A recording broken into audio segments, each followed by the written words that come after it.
What is happening out there, Roto Scouts, football fans, and basketball fans? Welcome to the Dual Threat Show. Little football talk, little basketball talk on a Monday. Probably a pushover kind of a Monday night football game between the Broncos and the Bills up in Buffalo. Doesn't seem like the Broncos are going to hang with one of the teams that's the class of the league, but the Bills have had a couple slip-ups this season, so who knows? There's at least some capable offensive players on the Broncos side. Bills get the opportunity to give us some fantasy love going up against the worst defense in football. Unless you want to count the Giants. Should be an interesting one for some DFS purposes anyway, but I think the basketball slate may be a little bit more interesting. We'll get into that one. Major wild card on the basketball slate. Darren Fox, per Shams, possibly playing. Per the injury report, still doubtful. No upgrade on the injury report, but a bunch of sites look like they put him back into projections during the afternoon after that popped up. That came up around like 2:45, little after the 2:30 injury report. Shams reported that. Then I waited on the 3:30 injury report, and nothing changed as far as the team itself is concerned. So I left Aaron Fox out of the last round of projections. I didn't add him back in. We'll deal with it if he pops back in. But the team's listing him as doubtful, so I think that's the route we're going. But we'll get to basketball second. We're going to tackle football first. Say hi to everybody hanging out. Cujo's here. Matthew Patterson's here. Yeah, more interested in the NBA slate. Matthew Patterson nailed it. A little more interested in the NBA slate today. The football slate's also just kind of straightforward. Not that many wild cards to it. But we'll get into it. Stephen Leibowitz is here. Mamba. Phil Still. Kevin O. Trey's here. What's going on, guys? Appreciate everybody joining. 4:15 start time. Lone Wolf's here. What's up, Lone Wolf? Feels like it's been a minute since Lone Wolf's been here. I know you're around all the time, but I don't remember. Were you away over the weekend or just quiet in chats? Fanatic's here. Aloysius is here. What's going on, guys? You were away for a while, right, Lone Wolf? Were you over in London? That was you, right? I get mixed up between who's doing what. A lot of you guys out there to keep tabs on. There's only one of me. But everybody's here. I appreciate everybody joining. Hit the little thumbs up, like button there. Follow the Roto Scouts Twitter handle. Yeah, that was Lone Wolf. All right, I thought so. So yeah, I'm okay at it. I'm better than I give myself credit for. I always let that lingering doubt creep in, and I make it a question rather than you were in London. Had a good time on Saturday at the fake Thanksgiving party. It was funny, as I told you guys, it was one of those things where I'm going to be going on, man. As soon as I walk in, my friend's wife starts going, you remember Bob and Karen and Krista, naming everybody in the room. And they all started going Terry knows us. Leave him alone. Of course he knows who we are. I'm like, no, keep going. I desperately needed it. Fanatic, yeah, keep tabs on this. I got a whole spreadsheet. There's a separate spreadsheet. I don't show it on the screen, Fanatic, about, who's who, what they're up to. Yeah, I keep very detailed tabs on all you guys. Mamba officially hates the Cowboys forever. Look, I was expecting the Giants to get steamrolled. I don't hate them for that. I hated them before that, but certainly don't hate them because of that. Wish I had a little bit more Dak over the weekend. Had a bunch, just not quite enough. Had a lot of good-looking lineups late on Sunday. Had a very good football Sunday, profitable day. Can't really complain about it outside of it was looking better than it ended up being just because so many of those lineups got steamrolled by Cowboys lineups at the end of the day. Hey, Pollard yeah, what about Tony Pollard? My God. I'm so glad. I don't think I have him on a season-long team. But my gosh, what kind of squandered draft capital for season-long? EB's here. So this is a double-up show. Yeah, we're going to go a little NFL talk, then we're going to go into a little NBA talk. We'll see if anything pops up NBA-wise, to get some more known knowns in or, some more question marks in. But we'll get into some of the breakdown of the NFL slate. I just popped it up on the screen here, obviously. As I was saying, it's, from some respects, it's kind of a good game environment because it's the Buffalo Bills going up against the worst defense in football. You can see it right there, 5.4 yards per rush attempt allowed, 32nd in the league, 7.6 yards per pass attempt allowed, 32nd in the league. The Bills D on the other side, there's enough in terms of what they're allowing They're not all that much better defensively. 6.6 yards per pass attempt is a full yard better. So the gulf between 19th and 32nd is huge. But in terms of like if you were just talking about pure rankings, it's not that big a difference. And then when you look at the yardage on the ground, 4.9 yards versus 5.4, half a yard per rush attempt. Again, significant. But that's 30th versus 32nd. So there's some reason to believe that maybe Denver's offense can hang in here. Maybe Russ Wilson has a decent day. Projects out fairly well against the Bills defense. Not nearly as well as Josh Allen on the other side. Javonte Williams touched the ball like 30 times last week. He's got some upside. Jerry Jeudy and Cortland Sutton are capable receivers. Sutland. Where did that come from? I guess I took the end of his first name and added it back to his last name. Cortland Sutland. That would be an interesting handle. Cortland Sutton and Jerry Jeudy are both capable receivers. Marvin Mims barely touches the ball, but he's got a lot of talent. Samaje, Jaleel McLaughlin, you're kind of dying on the vine as far as touches go, but there's a little bit of opportunity there. Showdown slate, we want to embrace some of the possible of what might happen out there. Guys who might get a handful of, or should get a handful of touches, might do something with them. It's more comfy on the Bills side for sure. You've got Allen, you've got Steph Diggs, you've got James Cook and Dalton Kincaid, Gabe Davis. There's a lot of fantasy points projected up at the top 5 on the Bills side. Some downfield, down depth chart shots in Khalil Shakir, the Trent Sherfields and Deontay Hardys of the world who are going to get maybe one look. Latavius Murray, steal a couple red zone touches in the right game, and maybe you get a little value there showdown-wise. So there's a few interesting ways to weave it together anyway. 47.5 point total. Vegas is at least expecting points. Buffalo favored by 7.5. It's not the 17 and change that we saw Dallas get. Maybe a little reason to believe in some life here. Fanatic Levis had a killer game. I think he had like 6 fantasy points. Yeah, not the game we were looking for out of Levis. Didn't end up with too much of them after you guys sold them to me during that show. But yes, we did not love it at Levis on Sunday. Massive overweight on Bengals. And now they want to run up the score on a bad team. That's Bush League. I had Bengals stacks with Keenan Allen. Couldn't sniff the top 20 after the Cowboys game. Yeah, I had so much of that. Exactly what we talked about on the show. The Keenan Allen, Amon-Ra combo. And then another premium receiver. A couple of cheap backs that all connected for me. Everything broke right. Except for a little. Couldn't cram CD in as the third man in that stack. That would have been outrageous if you could. I'm sure there was a way to do it, but none of my lineups came up that way. Let's put it that way. I was staying a little bit more realistic with some of the value plays. But yeah, so much connected. And again, profitable day. Happy about the Sunday overall, but could have been better.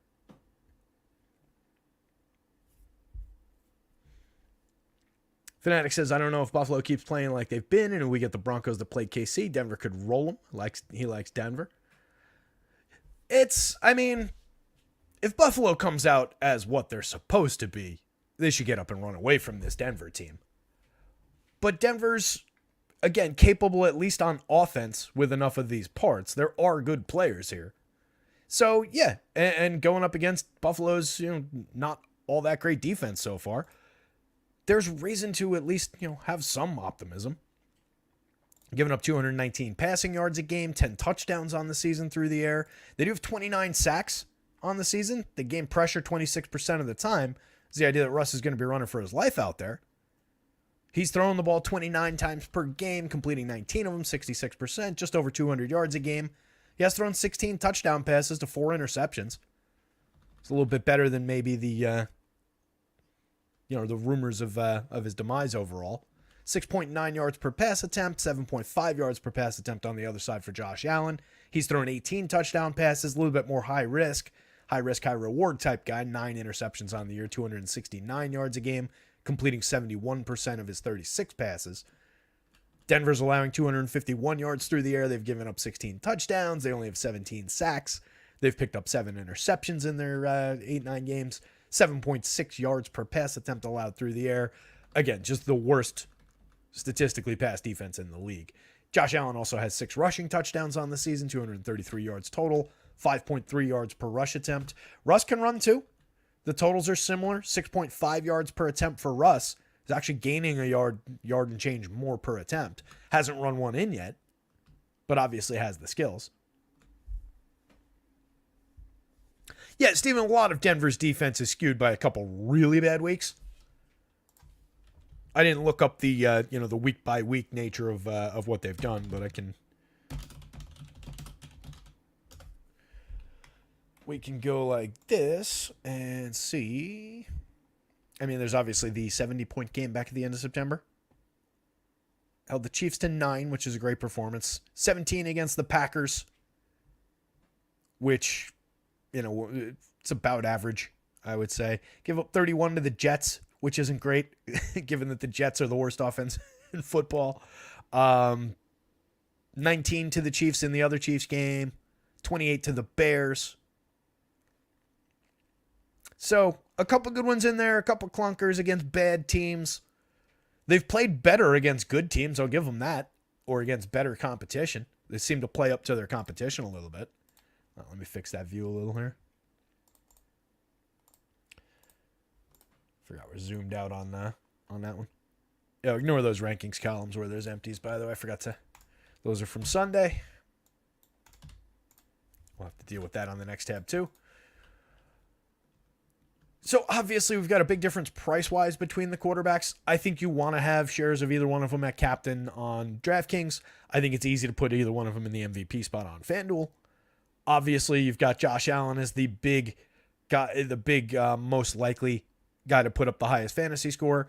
And it's skewed even a little bit more than it might be on a lot of slates. Like, given everything that Allen does on the field and the nature of this game, where we expect the points to come from in this game, there's a lot of cause to believe that Josh Allen's going to be the highest scoring player overall. It's just, does it exceed what the salary multiplier on DraftKings is? So we'll get to that point. Usually when we see these super high price quarterbacks, it's better to have them in the flex spot on DraftKings than in the captain role. But we'll see what we can create when we get to the lineup building part. FanDuel, it doesn't matter. You can, no salary multiplier. Put whoever you want. Put the most likely guys in the top spot. Just watch your ownership. Watch your combinations. Let's hide these. Let's get a little zoom for you guys. So, I did mention on the ground, I think it's interesting. We'll start on the Buffalo side. James Cook, last time out, 6 carries, 20 yards, 4 catches on 4 targets for another 19.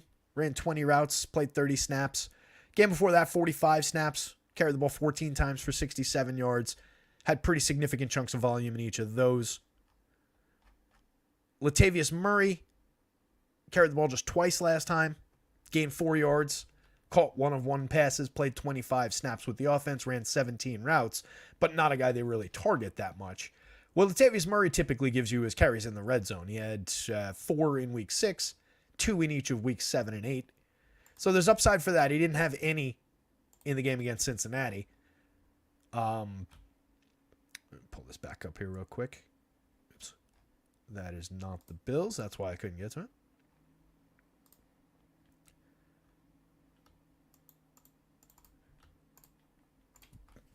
So didn't have any in the game against Cincinnati, but before that, weeks 4 and 5 didn't have any. Had 6 across weeks 2 and 3. So fairly significant involvement once they get in close. It's not really at the expense of Cook. In weeks 7 and 8, Cook had 3 carries in the red zone in each of those games. He had 1 in week 6, 3 each in weeks 3 and 4.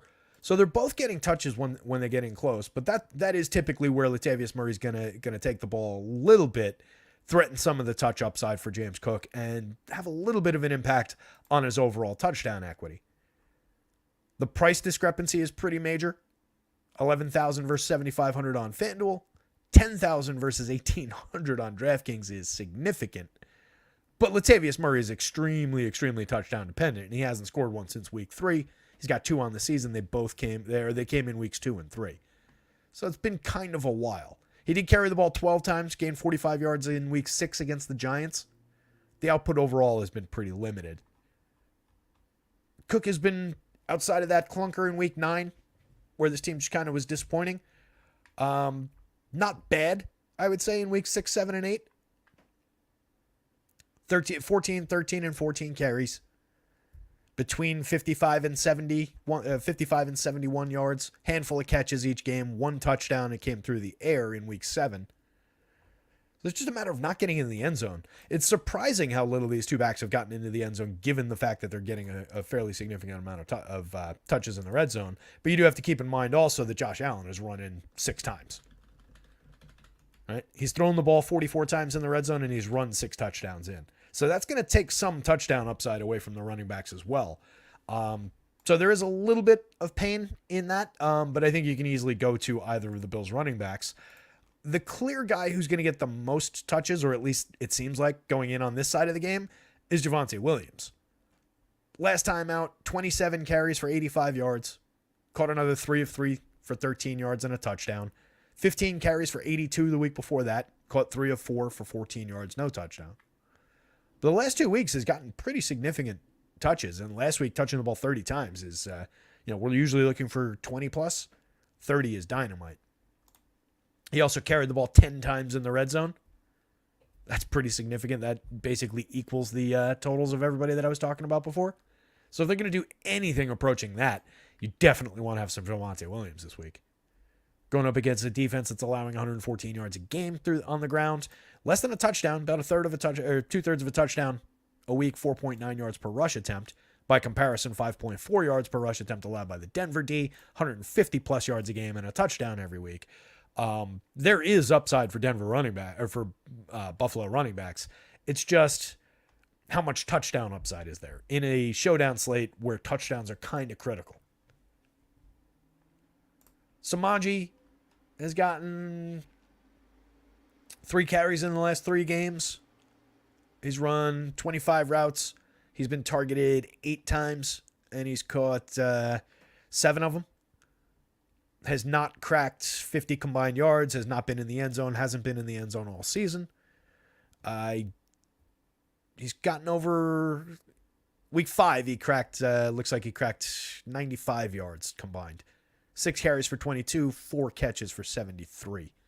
Outside of that, I don't think he's had a high, realistically high fantasy total. Looks like the next one's some quick week 1. 41 yards on the ground on 8 carries, 37 yards through the air on 4 catches. It's been fairly limited. Jaleel McLaughlin, some pretty big play upside, some home run potential.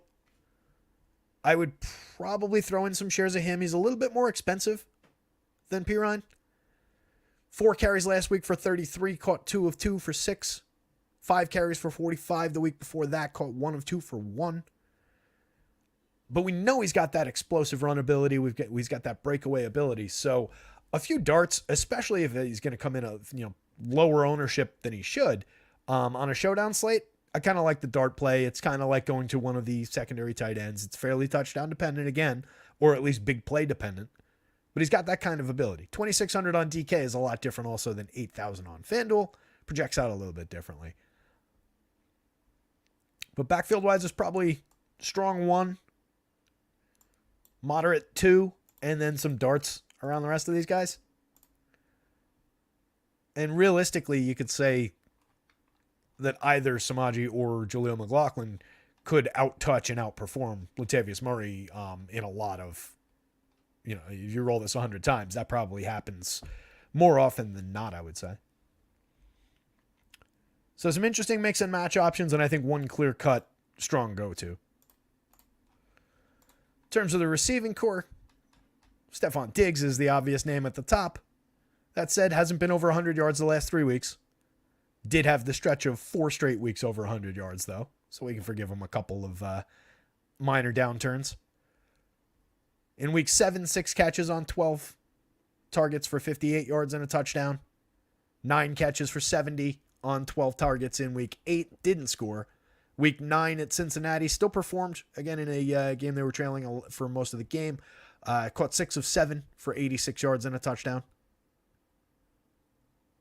12.3 yards per target in that game. Ran 44 routes. That game, 50 plus each of the 2 weeks before that. The clear number 1, the clear first read. There's no real quibbling with the Stephon Diggs play. It's just a matter of how expensive is he? How expensive is it to put him together with his quarterback, which you do even on a showdown slate want to consider. If you're tying $12,000 Steph Diggs to $12,600 Josh Allen, let alone if you're putting one of those guys in the captain spot, it gets awfully expensive awfully fast. Those are the flex salaries. 18.9 in the captain role. Wanted to make sure I had that flipped around the right way.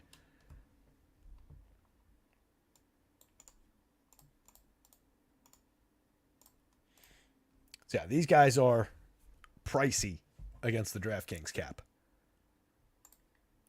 Working in any of the other receivers obviously is a better buy in terms of sheer salary.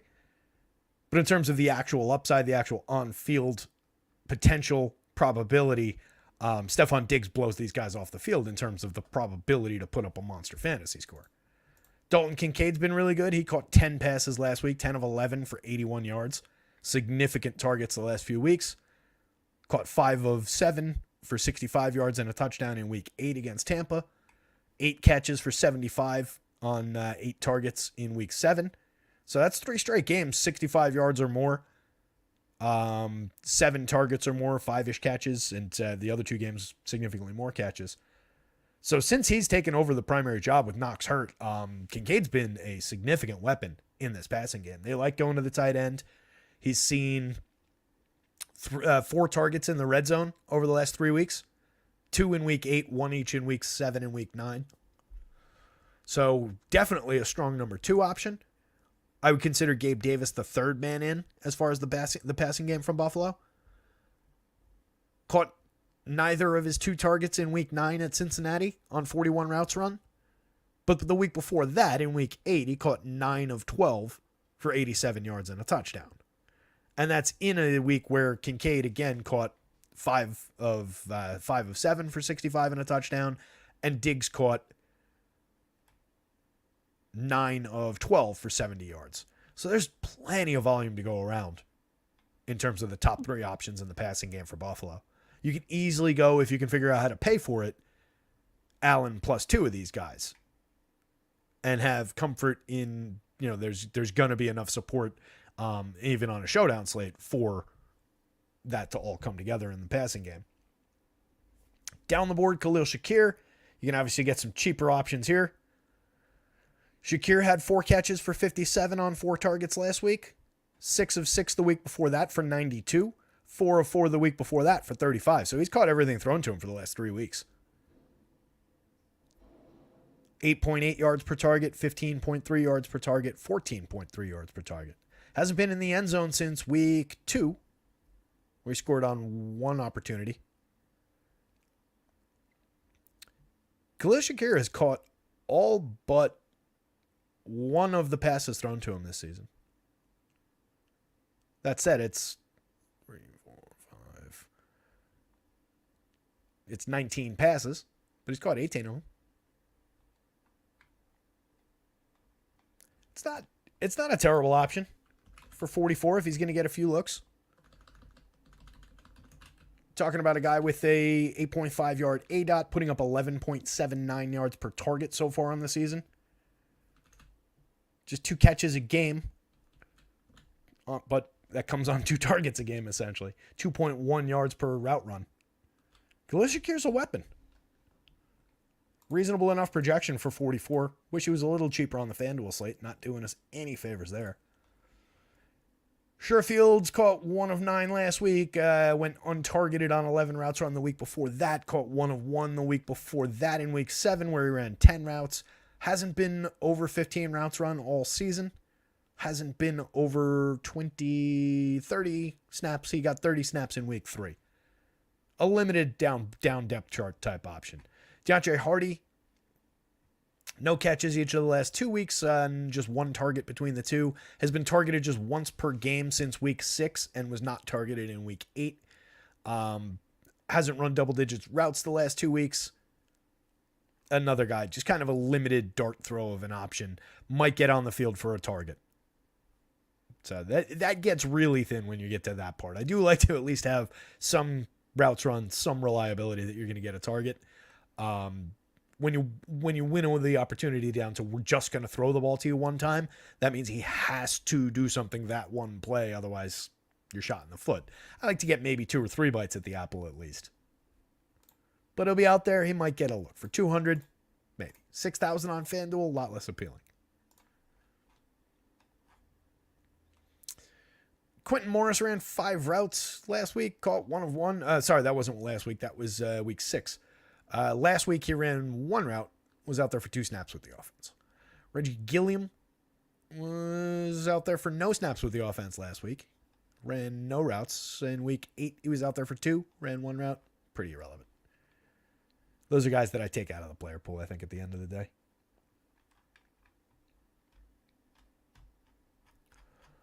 On the Denver side, Jerry Jeudy came into the season as my favorite option in this passing game, but Cortland Sutton's been right there with him. Neither one of them have been great. Jeudy hasn't been over 81 yards. He picked up 81 yards in week 3. Hasn't had more than the 6 catches he put up against the Jets in week 5. He's fairly efficient. Outside of last week, actually, against KC. Only caught 2 of 6, but put up 50 yards and a touchdown. 5 of 5 for 64 the week before. 3 of 5 for 14. 6 of 7 for 50. Just hasn't really had any big game-breaking days. 2.27 yards per route run last week. 2.29 yards per route run the week before. Those are both good marks. Cortland Sutton is at just 1.07 yards per route run in week 8, 2.71 in week 7. He had a decent game, 6 catches on 6 targets for 76 and a touchdown. Sutton's gotten in the end zone each of the last 3 games. They're coming off a bye, by the way. So it was week 6, 7, and 8, the last 3. He's also scored in all but 2 of their 8 games so far this year. So fairly significant touchdown potential with Cortland Sutton. He's obviously getting looks. He's had a red zone target in all but 1 of their games. Their week 5 game against the Jets, he didn't get any red zone targets. So still a viable 1-2 combination. I'm not even entirely sure that these shouldn't be flipped at this point with these projections. Just given that Sutton's been doing like all the scoring this year. He's also seeing more snaps, running more routes. Seeing more red zone targets, certainly. Marvin Mims, just kind of problematic at this point. 1 catch in the last 3 games, 2 catches in the last 4 games, 4 catches in the last 5 games. He's run double-digit routes in all but week 6 after of the last. So 5 of the last 6 games, he's run at least 11 routes, but it hasn't amounted to anything. They don't throw him the ball. They threw him the ball 5 times in week 3. He caught 3 of them, put up 73 yards. In week 2, he had the big play, caught 2 passes, 113 yards, and a touchdown. But, 2 catches the last 4 weeks says it all, and he's only been targeted 3 times in those 4 weeks. Despite running, 28, 35, 48 routes. So, at best, you're booking shares of a cheap guy who's out there running wind sprints.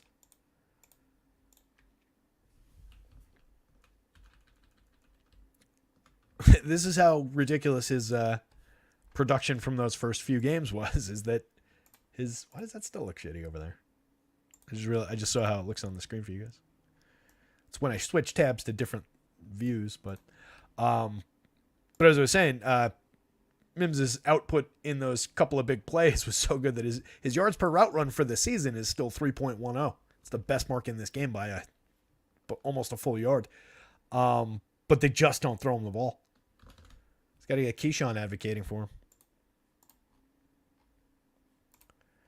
Adam Troutman, Lil Jordan Humphrey. Lil Jordan has not seen a target in the last 4 games, despite running a couple of routes a game. 9 routes each of the last 2 on 20 snaps in each of those 2 games. Just 3 and 4 routes the weeks before that, but hasn't been targeted in kind of a while. Troutman, no catches on no targets despite running 17 routes last week. 1 catch on 2 targets on 20 routes run the week before that. Again, last week, meaning 2 weeks ago, they had a bye in between.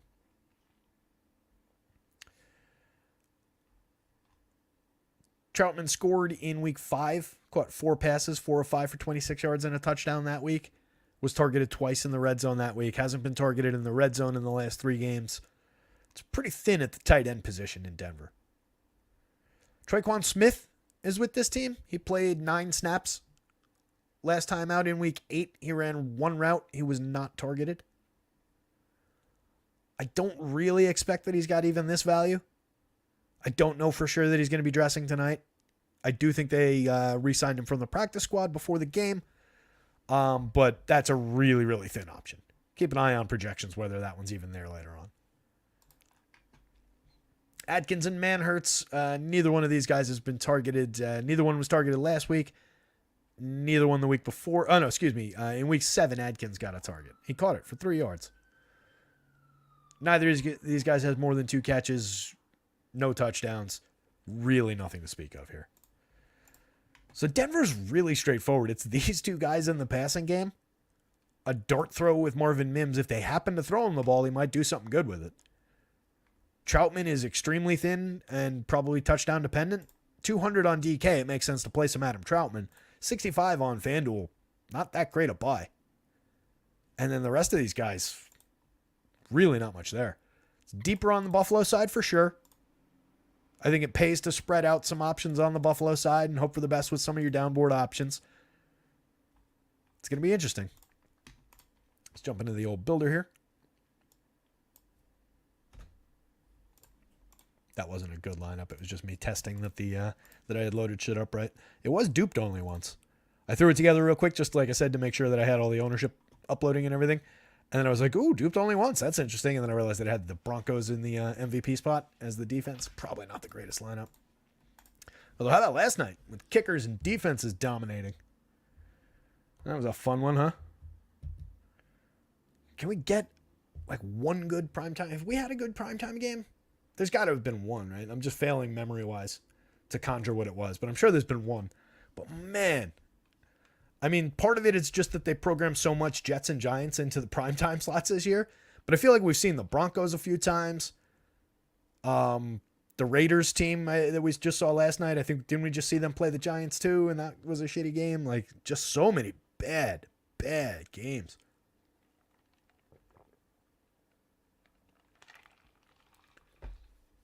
Pop into the chat, see what's going on. I see Trey's asking about Javonte and Davis. I don't mind that. Javonte and Gabe Davis locks. Don't mind that at all. Expect to have Javonte in lineups because he will try to use him like Kamara was. The Broncos are terrible and Peyton is a terrible and very predictable coach. His wife is cooler. Who's his wife? I don't know who his wife is. Lone Wolf's calling out that Pat Surtain's going to be shadowing Diggs, so Gabe Davis is going off. Okay. As you know, I don't get into too much of the man-on-man type of stuff, but that's a non-irrelevant one, or a better way to say that is probably that's a relevant one. Just a lot of talent there.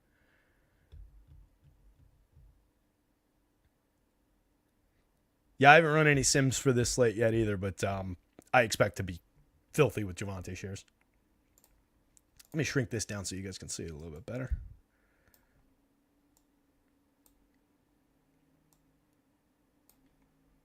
How's that?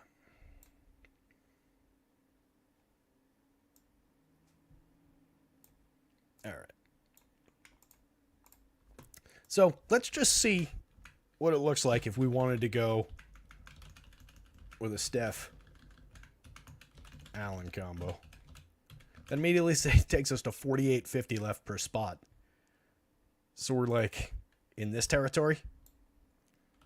Obviously, you can get another one of these guys. Like, you could even put Gabe in that if you wanted. 4,000 left. You could go some Mims. Get a whole lot of mums. Anybody? Meet the parents? Random quote to pop into my head.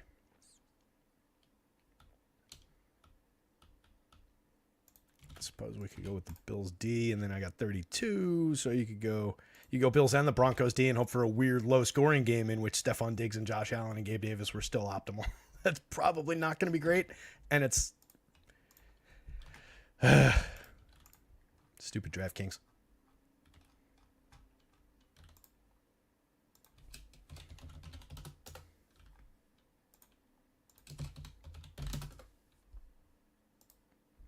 Still going to be duped 6 times. That's not the route I would go there, though.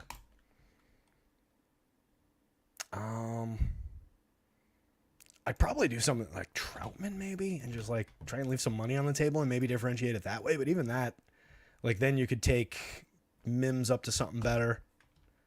Gives you 68. You could go Judy. Do 14 times. It's not great, but I mean, that's a realistic Diggs and Allen lineup. It trims your dupes down somewhat, and it's got at least a reasonable shot at being competitive. There's a lot of better ways to go, I'm sure. Let's go Javonte and the captain. Still want Allen for sure. So let's go Allen. We'll go Allen and Gabe. And we'll give him Kincaid to work with as well. That leaves us 54, so we can do still all sorts of interesting things. Let's go Sutton. Javonte Sutton, that leaves me 38. There you go Mims, but I don't love the idea of going Sutton and Mims with no Russ. That still goes 16. Let's get Sutton out of there. Let's go.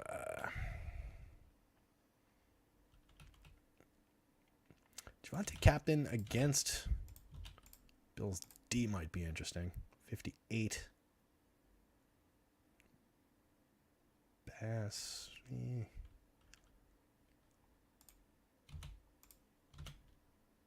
Still dupe 14 times. I don't love that. I don't love the kicker and their D in there. Probably a better way to do that. Let's get Kincaid out of there too.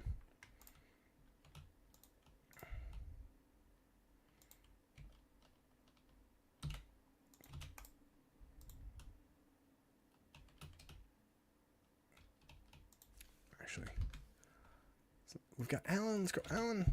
Instead of Kincaid, we'll get a little bit less expensive by going to Khalil Shakir, and by a little bit, I mean 4,000 less expensive. 74. Let's play around a little bit better.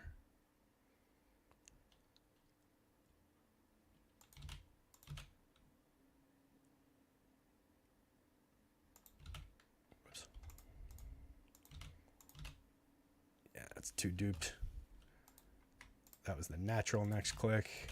Getting Lutz there would be no. A little bit more. So went to Russ. You go to Russ Troutman. Cheapo. And then you could upgrade the Shakir spot if you wanted. Or you could... Is that even... No, that's too much. No, that fits. Troutman being that cheap is not uninteresting on DraftKings. Again, not a high volume option by any means. But at that price, if he happens to come down with one in the end zone, that's a big differentiator.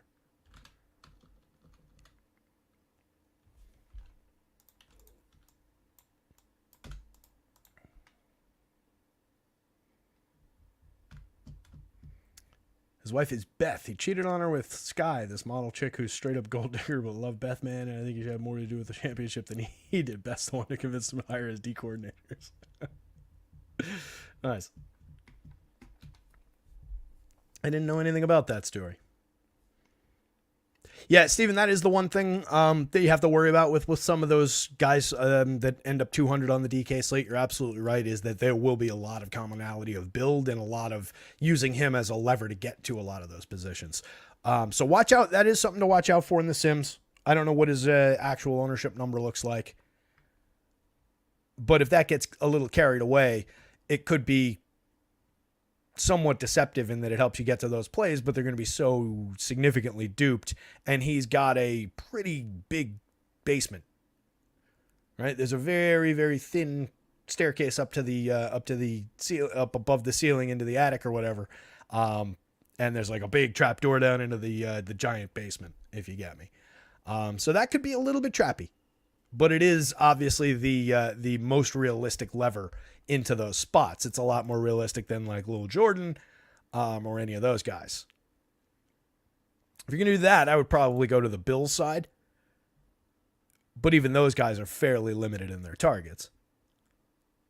So, yeah, definitely a good call out there. Let's look away from that. Let's try and do one. I'll do one that doesn't require going to one of the 200 guys, and then we'll do FanDuel 1 or 2, and then we'll jump over and take a quick look at the NBA. Oh, no kidding. Mamba's buddies with Marquez Colston. Knows where the bodies are buried. So let's go. Let's give Jerry Jeudy a day. Jerry Jeudy day. See what might happen there. I would want Russ with that. I mean, you could load up on the Broncos side. Probably not going to go that way or to the defense. I'm going to go Will Lutz. And then grab me some Josh Allen. And that leaves me with 6. Allen and Shakir. It's too duped, but that's kind of like directionally the way I would want to go with something like that. Where if I was to play a Jeudy captain, I might want to take kind of a Denver-ish position just to get that further afield. Because I don't think a lot of people are taking like a big, I want to shape my lineups around the Denver Broncos. And again, with the Bills not being the greatest defense in the world and the Broncos having some capable weapons on offense, I don't think it's that bad a move if you want to just kind of try and occupy that position a little bit. If you want to go deeper with that, you could go like, I mean, I've been kind of ignoring Cook, and I probably shouldn't because it's not like he's been tragic in terms of his volume. So you could go that route. And then 86. Like, you could really go Denver happy. That's even duped 16 times, though. Go something funky. Just take the ball out of the passing game from Buffalo. Definitely gets touchdown dependent around those two running backs. Cook could give you enough touches to get there realistically in a showdown slate just by yardage. But one of those two guys is going to have to get in the end zone at least once, preferably twice. And it's still a handful of dupes on that one. And then, did we look at a Russ captain? I don't think we did.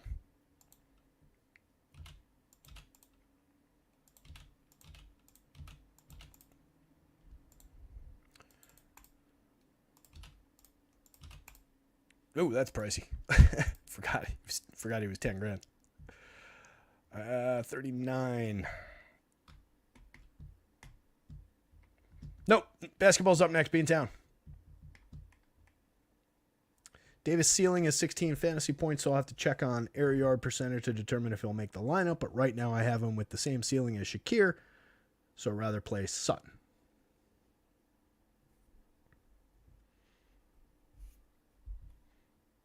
I'm not parsing that properly. I have to check the air yard percentage to determine if he'll make the lineup. But right now I have him with the same ceiling as Shakir, so I'd rather play Sutton. So you'd rather play Sutton to Davis is what you're saying, I think. I don't know if I agree that Davis and Shakir would have the same ceiling necessarily.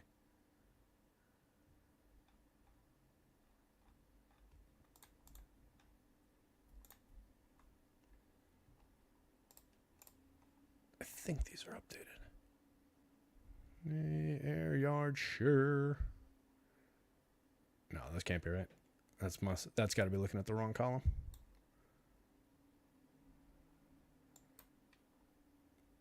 Oh wait, but I do have a correct column for average depth of the target. I thought I had it. Air yards per catch. I don't know what column this is looking at, but those don't look right. Well, check it out and get back to us if you get a chance, Mamba. Yeah, I don't disagree necessarily if you want to make the decision to go one direction over the other, but I don't know that I fully agree about the ceiling. But it's good overall that you're going to a realistic option that does get targets in that offense. So there's that. Let's finish this one off. Let's hop over and knock out a FanDuel 1 or 2, and then talk basketball. Keep losing track of the fact that we got to do a basketball show after this. All right, so Russ Sutton, Alan Kincaid. Let's throw Shakir in there then. 35 hundo. I know I said I didn't want to go down to the Troutmans of the world here, but I boxed myself into a corner. You can throw McLaughlin into there for a little home run upside.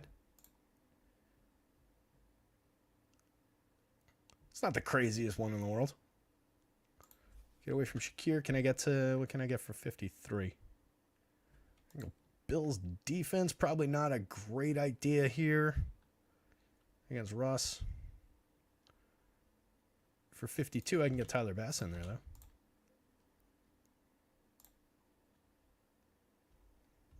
Playable. I think one of the higher point totals we've seen. 11 dupes. Not the worst lineup we made.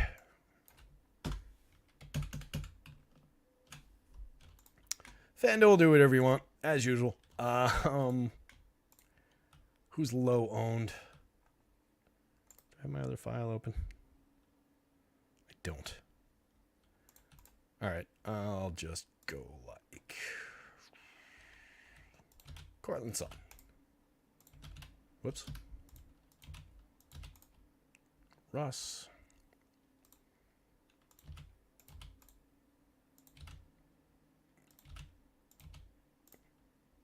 And then 65 gives me Troutman at a less funky price, realistic price.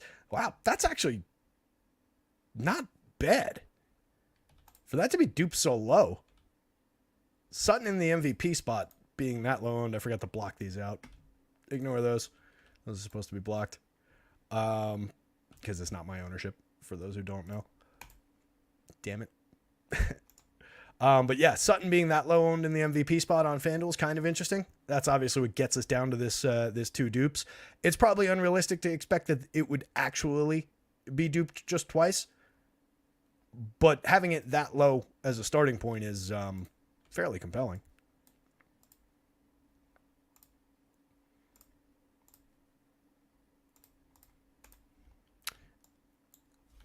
I don't mind that. And you don't have the thing like Troutman at 65. He still is a lever to make some things work on the FanDuel slate.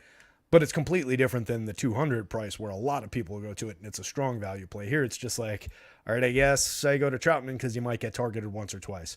Still a low-end option overall in terms of football, actual football upside, actual tangible volume in the passing game. But Showdown slate, we're just taking those shots.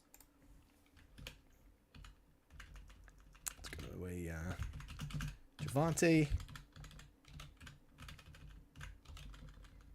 Allen, and Diggs.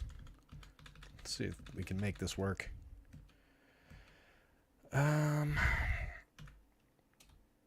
75. See, you could go right to this, and it's not unrealistic with 75 apiece to say any one of Lat Murray, Marvin Mims, Samaje Perine, Jaleel McLaughlin, even the Troutman, Sherfield here, and Hardy. Any one of these guys added into that spot or those two remaining spots can form a realistic lineup. I don't know what the ownership looks like, so we'll just go. Let's go like Murray. I wouldn't necessarily go McLaughlin or Perine just because it's Javonte in the captain spot, although that probably would be a path toward making uniques. At least against, the hand builders of the world, because they would be disinclined from doing that. 75, though.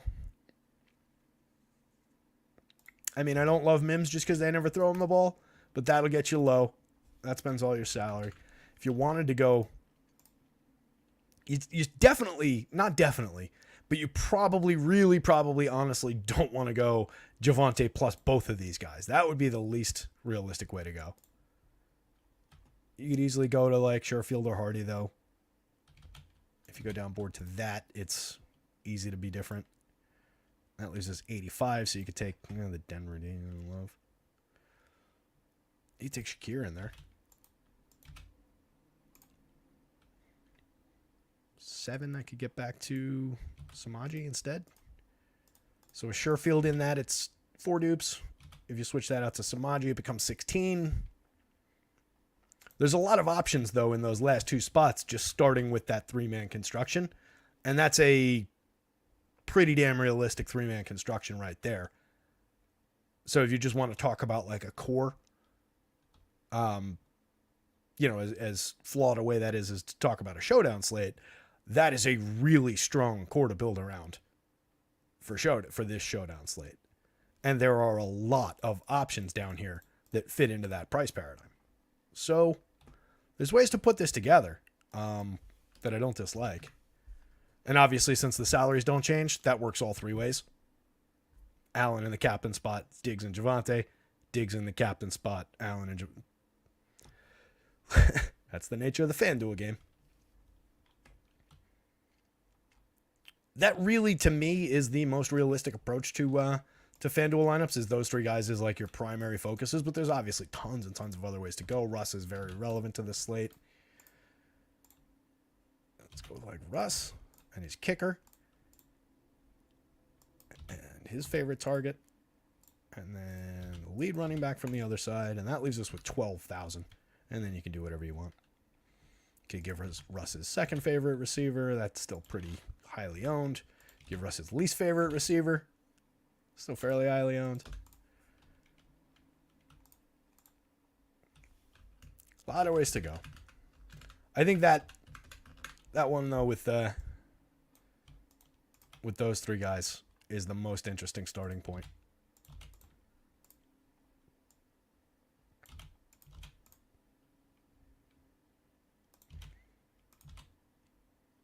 No, there's no $1,000 guy on FanDuel. What am I doing? But you could go like, could you get that? No 4,500s. So you can't get that. You could easily go Kincaid and get something there, or Judy.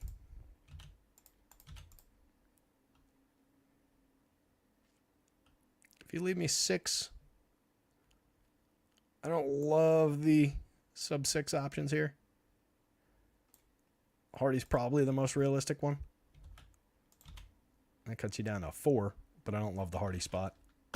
Pretty low fantasy point projection there on him. So I think getting to that 4-man core that leaves you 6,500, 7,000, 7,500, that should just be the general goal if you're like clicking lineups together, hand building, and you're just tracking your spend as you make 4 clicks. Try and shoot for that territory so that you've got one of these realistic guys left, and you're not just throwing darts on very, very low-end dart throws, because all of these guys get so little volume that they're really thin. But there's a lot of realistic options in the middle. Should be an interesting one for lineup building. I started to like this slate and how it's coming together a little bit more as we talked about it. Let's pull up basketball. Look out for the Shaq attack, as Marge Simpson would say. And then she hits Bart in the face with the basketball. All right. Let me check the news real quick. We get anything important?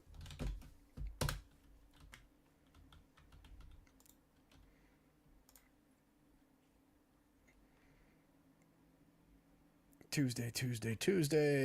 Oh, this is Tuesday. I hate this De'Aaron Fox report. It's so annoying.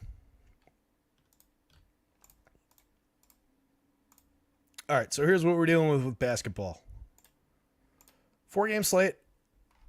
Some very straightforward options. Not a crazy injury report, except for that De'Aaron Fox report, which kind of sucks. Like I said at the top of the show, for those who weren't here, Shams broke the story that De'Aaron Fox might be able to play today. It's like 2:45 after the 2:30 injury report, between the 2:30 and the 3:30. His status on the 3:30 injury report did not change. It's still listed as doubtful. I left him out. Other places put him in. The FanDuel sim that I ran is against everything as it was before that news, as far as like ownership. But since I use other people's ownership, the DraftKings slate, by the time I loaded it up, had De'Aaron Fox added back into it. So we might be a little bit off. I adjusted the ownership back to my expectations.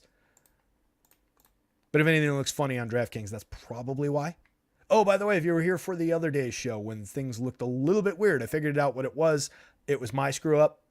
I uploaded the standard deviations wrong. So that's why when we got to the ROI page, we had those lineups that were like average winnings $22,000, which would be must-play lineups if that was realistic. But yeah, it was because I had kicked the standard deviation column over by accident. So we just got some weird results.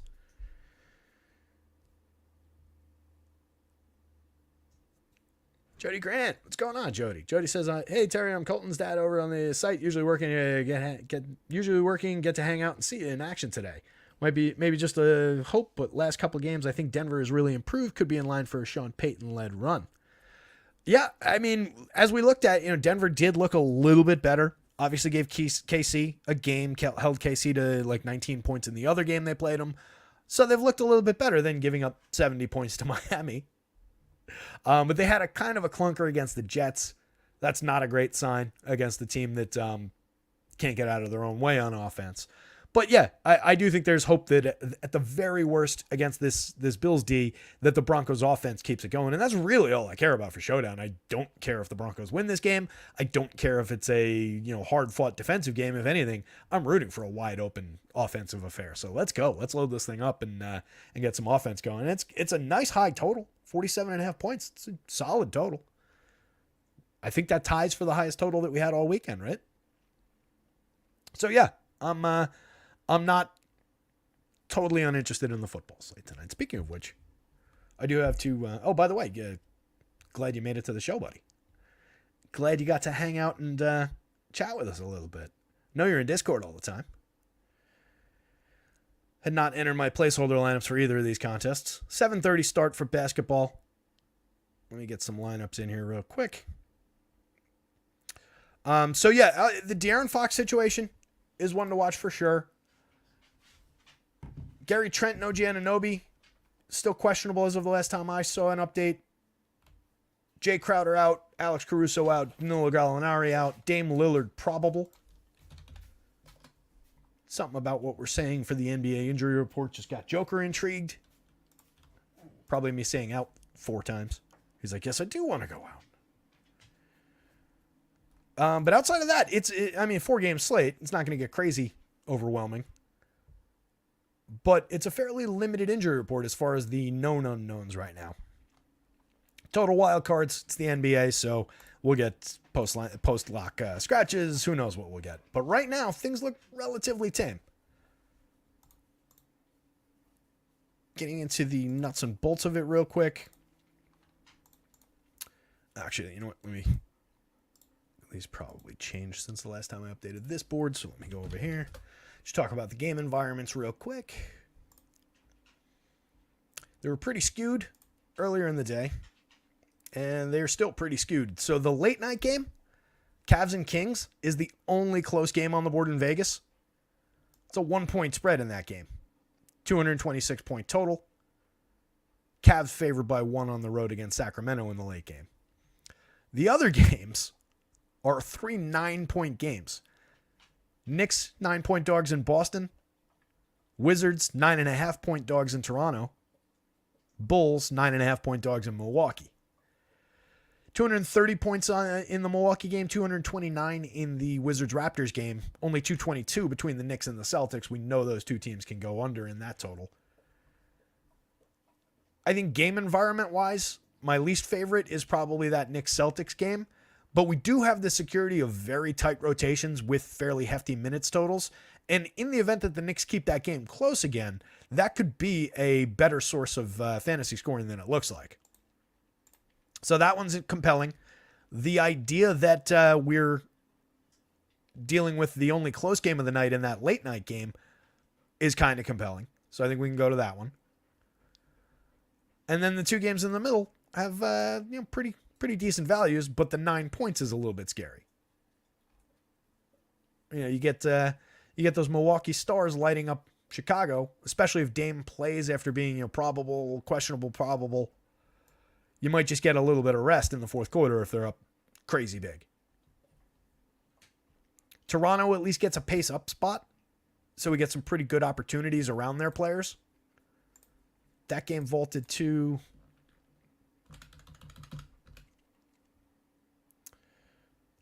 +7 in terms of possessions for Toronto versus what they normally face.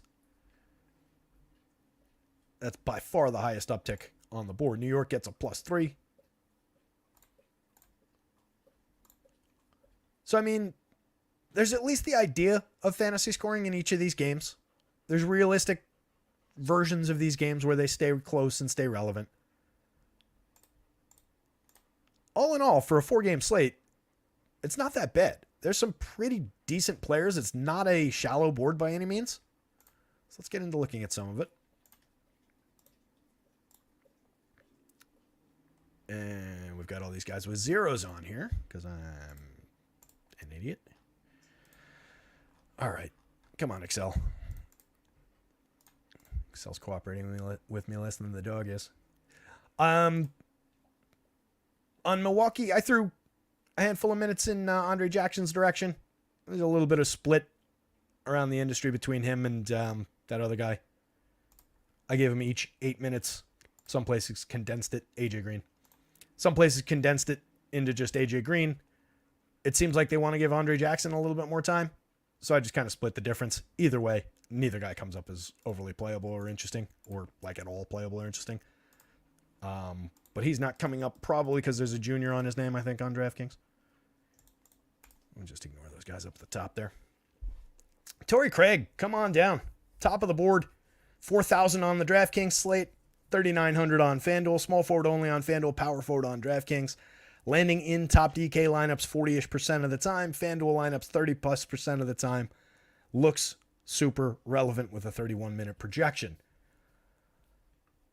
Not really comfortable. I don't feel like I've gotten there with the Torrey Craig experience. He's been a little bit relevant in some spots. 0.72 FanDuel points per minute so far this season. 0.70 DraftKings points per minute. But very cheap and projected to get a fair amount of run. Ayo, not really seeing the same uptick on FanDuel where he costs just 3,600 point guard, shooting guard. Not really landing in top lineups over there, but on DraftKings for 34 shooting guard, small forward, landing in quite a few top lineups. So very different play for Ayo going across sites. Darius Garland with a hefty minutes projection for only 7,600 looks great across both sites to me. 5.10 FanDuel points per dollar, 5.68 DraftKings points per dollar is very significant. 0.90 FanDuel points per minute on the season, 0.95 DraftKings points per minute on the season, but it's been higher end than that over the course of time. Barnes and Siakam, like I said, benefit a little bit from an uptick in potential possessions. Danny Avdija looks pretty relevant across both sites. 25-ish% on DraftKings, 50+% on FanDuel, one of the better buys on the entire FanDuel slate, it looks like. For 5,900, small forward, power forward, 5.31 points per dollar. Lands in the top 154% of the time. Winners nearly 50% of the time. Keon Ellis, this one obviously goes away if De'Aaron Fox plays. I'll still throw him a handful of minutes. Seems like they're a little bit soured on Davion Mitchell. But I think it just takes away most of the opportunity from him. And then I think Davion Mitchell still would probably cling to a handful more minutes than Keon Ellis. But obviously everything around those two players goes away if De'Aaron Fox comes in. He steps in, I'm sure, at a significantly higher salary, so wouldn't have anywhere near these percentages. But De'Aaron Fox, assuming if he's out there, would be a relevant play to the slate. I mean, he's obviously got extreme upside, one of the better players overall on the slate. Brian Kazorian's here. Yeah, we transitioned to hoops. You can rewind and go to football though, Brian. But yes, we've moved over to hoops. We spent a solid 50 minutes or so on the football slate. Everybody needs to be in Discord. It's a good one. I agree, Joe. Not as much going on in there, like late night or anything like that. But I'd love to get it going and rolling a little bit more. But yeah, always some good discussion going on in there, and it's a good place to hang out. I'm always hanging out in there anyway. Oh, I saw Brian's other note. Yeah. Appreciate you stopping by, bro. I hope you kill it tonight with whatever you're doing, too. No showdown for Brian tonight. He was just coming by to say hey. Hit the like button, hit the subscribe if you haven't. Fanatic, I assume that's about Darren Fox. Doubtful, probably won't play. That's been my read all day. The fact that the team didn't change the status between injury reports tells me a lot more than Shams saying he might play. Doubtful, when you come out at 8 o'clock in the morning and you're doubtful on the injury report, well, that does mean that there's a chance you could play, right? So, they didn't change his status. They didn't technically upgrade him during the day just because Shams is saying there's a chance that a lot of things could happen in that game. So, yeah, until the team gives me news, I'm not changing it. Obviously, it'll be a big thing to watch going into lock, though. Vic David Figueroa is here. Vic's asking, who's our favorite center tonight? We'll start in reverse order. Usually we go guards first. No reason we can't start with centers, though. Vic, that looks fairly clear-cut on the DraftKings slate, where Pascal Siakam's dominating the top of the board. 35% in top ones, 32% of the time in winners for only 8,000. Power forward and center eligible. So maybe you're moving him around the board a little bit. Maybe you're combining him a little bit with Vooch at the center spot for 76. 5.3 points per dollar for Vooch. I don't mind that idea. Go Vooch in the center spot. Go Siakam in the power forward. Or obviously you've got util. You've got forward only spot there to utilize as well. But those two players together look fairly high end. Randall, lower end anyway than Siakam. Outdrawing Vooch a little bit in top ones, but falling behind in winners. Slight difference there. Vooch is a little bit less expensive, but you do get the multi-position eligibility out of Randall. 1.07 FanDuel points per minute, 1.13 DraftKings points per minute. Obviously, a high-end competent play. But I don't love going up against that Boston team. Not the best game environment overall. And for Randall in particular, I don't love him going up against that Boston team. Mobley and Allen, both showing a little bit of relevance. Mobley a little bit more. Allen, obviously, a cheaper option. Giannis, the big star, the pay up if you can get there. Doesn't look like, this isn't an irrelevant number of times in the winning lineups by any means. It's fairly significant for a star at that price, but it's definitely lineup changing if you put him into that spot versus one of these guys for significantly less. I kind of like the Siakam or Siakam plus one of these guys answer to that question, though. KP down the board a little bit, 7,600. Still, that's a very good price for him on the DraftKings slate. Although not in the points per dollar sense, 4.69. Felt like a better price than it mass out to, I guess. 1.18 DraftKings points per minute on the season for KP. 1.18 FanDuel points per minute. Put up 43 FanDuel points in 31 minutes the last time out. He's 8,100 power forward and center on the FanDuel slate as well. D's here. What's up, D? Yo. Moose. He's didn't come up, it looks like, in Sims on FanDuel. Came up a little bit on the DraftKings slate. We're only giving him 14 minutes here. For 3,000, if I give him any more minutes, he'd crest up into the double digits of these Sims. It's one of those cases where you're just dealing with it's a square that only costs 3,000, and it's about what it lets you do in the other spots. There is not much ceiling on this play at all. 0.64 FanDuel points per minute so far on the season. 0.65 DraftKings points. That projection is already giving him credit for, what are we at?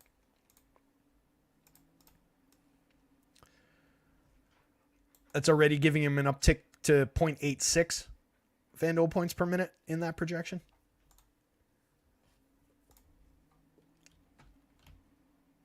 He was let's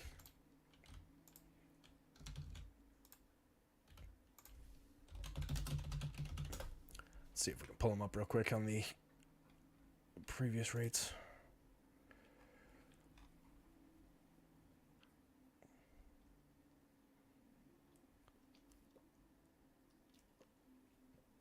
Okay, good boy. Go lie down.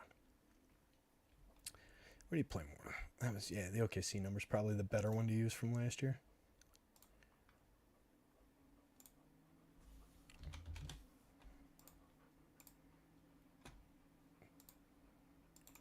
Hang in there, gang. Just trying to grab some info.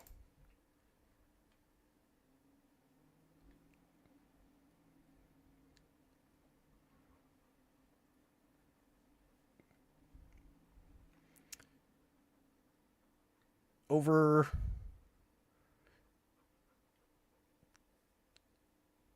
586 minutes last year. This is going over to his stats with OKC last year. I just want to put some kind of a range on his fantasy performances. 0.93 DraftKings points, 0.91 FanDuel points per minute. That was while he was with OKC. And then while in Beantown, if we get there, 0.76, 0.73 in 343 minutes. So if you split the difference between those two, it's basically exactly on the head of the 0.86 that I've got him at for today. So I'm fairly comfy with that. You just run into problems around that $3,000 salary on DraftKings. Problems in that he'll pop into some winning lineups from time to time and could become a key differentiator, key building block if he gets any kind of more minutes in that.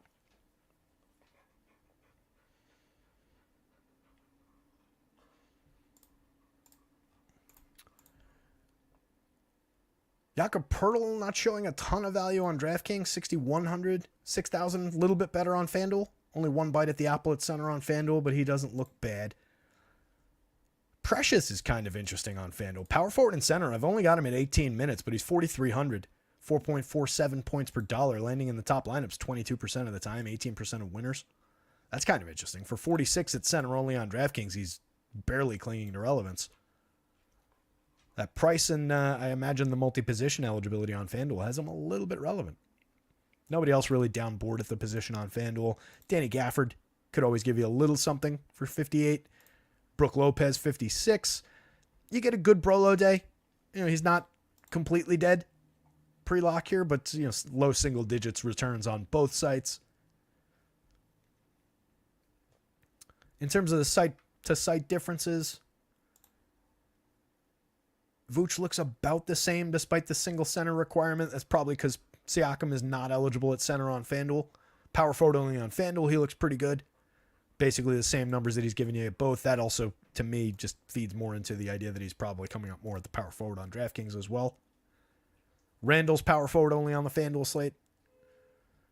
So really out of your center options on FanDuel, we're dealing with a different board. That's relevant enough to pull up real quick.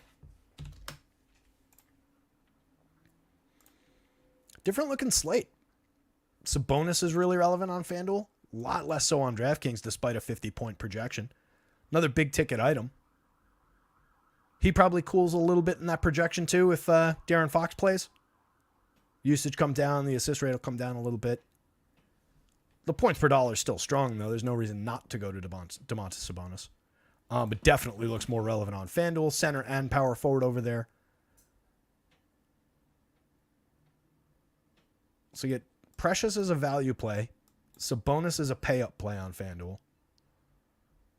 Each of these guys in the mid-range is showing some relevance.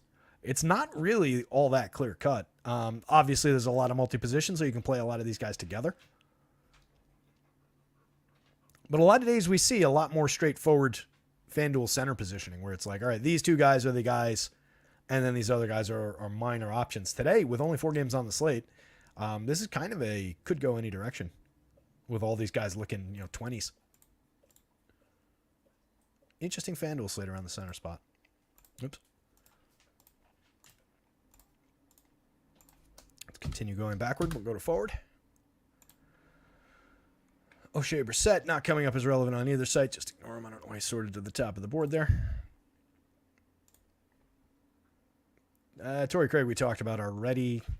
Power forward on the DraftKings slate. Small forward on the FanDuel slate.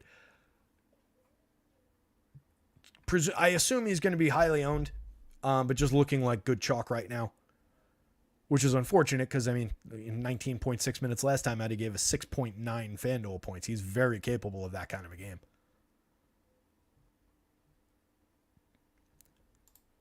Siakam, again, one of the most highly projected players at either the power forward or the center spot. Scotty Barnes pulling a very strong projection. Get a little bit of a pace-up spot for Toronto. 30% of the time in winners on FanDuel. 5.0 FanDuel points per dollar. 5.26 DraftKings points per dollar. You can still get him point guard, small forward over there. 9,000. He's in winners 30% of the time. Like that a lot. Beauchamp's cheap. 3,300 for Beauchamp on the DK slate. Only giving him 22 minutes here. He's a 0.67 FanDuel point, 0.71 DraftKings points per minute player. Doesn't project out well, but he's kind of buying a square at that $3,300 price. Not a comfy play. Another guy who could come out here and play 12 minutes and give you, 12 fantasy points or less.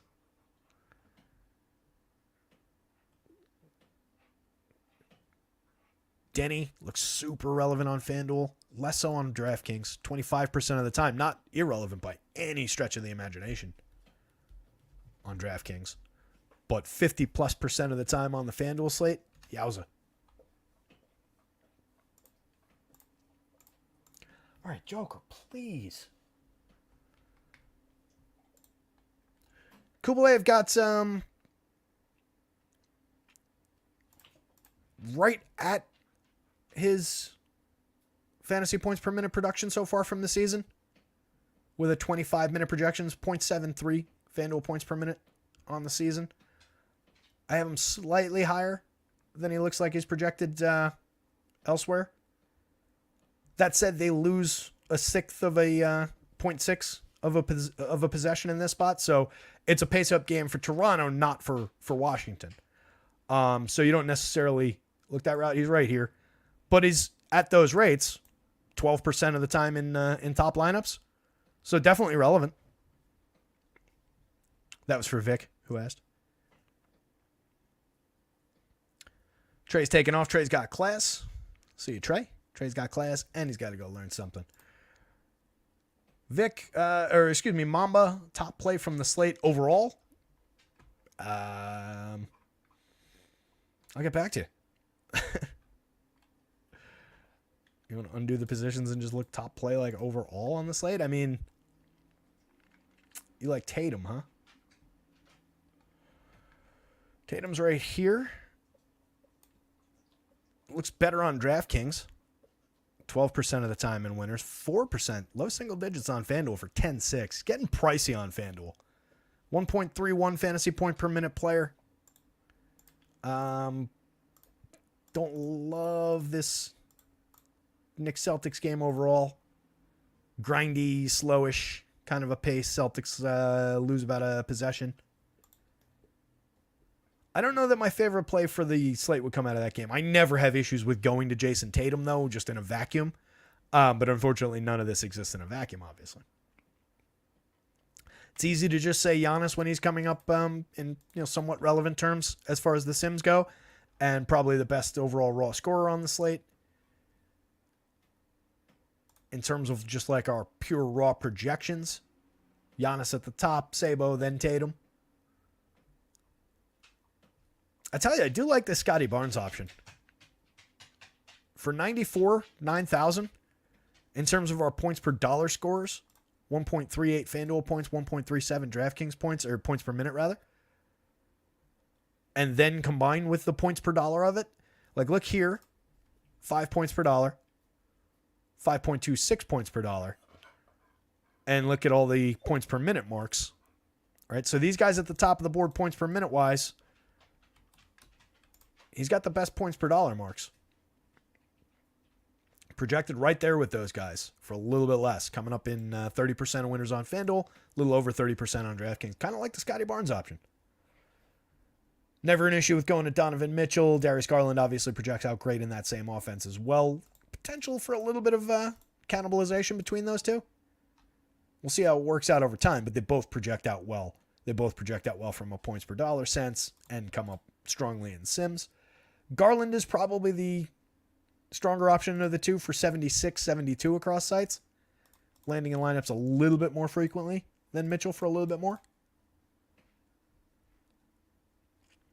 Yeah, I think kind of unexpectedly, based on what I'm seeing here. I kind of like that Scotty Barnes option as like if I had to knock down a favorite from the top guys. I don't mind that. I don't know what his ownership looks like, but I don't mind that option. And you get him at point guard on DraftKings. Kuz, 7,800 on FanDuel, definitely showing some relevance.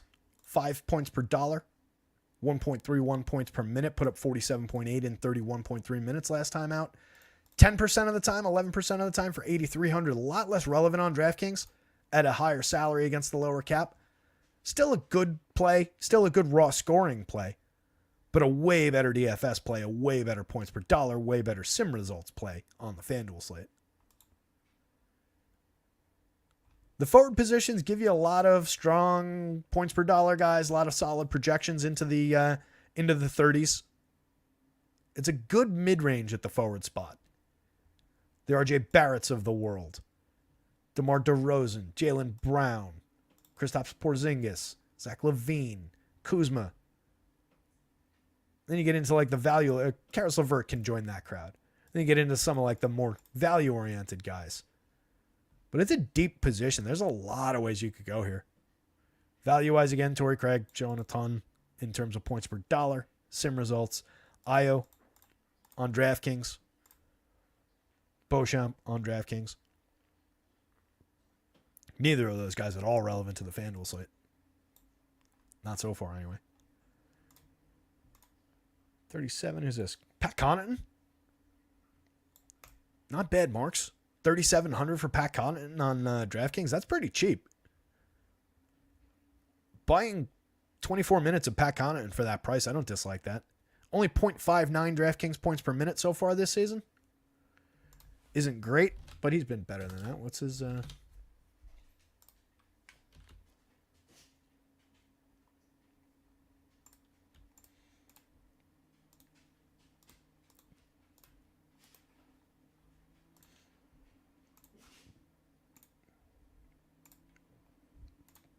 Pat Connaughton is a 0.74 DraftKings points per minute player, 0.72 FanDuel points per minute player going back to the start of last year. So there's, realistically into the mid to high 20s probably for Pat Connaughton on the right night. It's not bad. Josh Hart falls into that bucket. Chris Middleton with his limited minutes right now falls into that bucket. That said, Middleton, 1.15 FanDuel points per minute, 1.19 DraftKings points per minute so far, has been showing results in his limited time. Hart gets enough run, but doesn't really do a ton fantasy-wise with it. Better NBA player than he is a fantasy player. Corey Kispert, not showing us much. 0.64 FanDuel points, 0.70 DraftKings points. Sub 5 on both sites in terms of points per dollar. 17-point projection without much ceiling on it. Not getting into the top lineups on Sims on the FanDuel slate, but is landing in top lineups for 4,100 on the DraftKings slate. 23% of the time in top ones, 18% of the time in winners. Those cheap plays are so critical on DraftKings. It's a big difference this year site to site.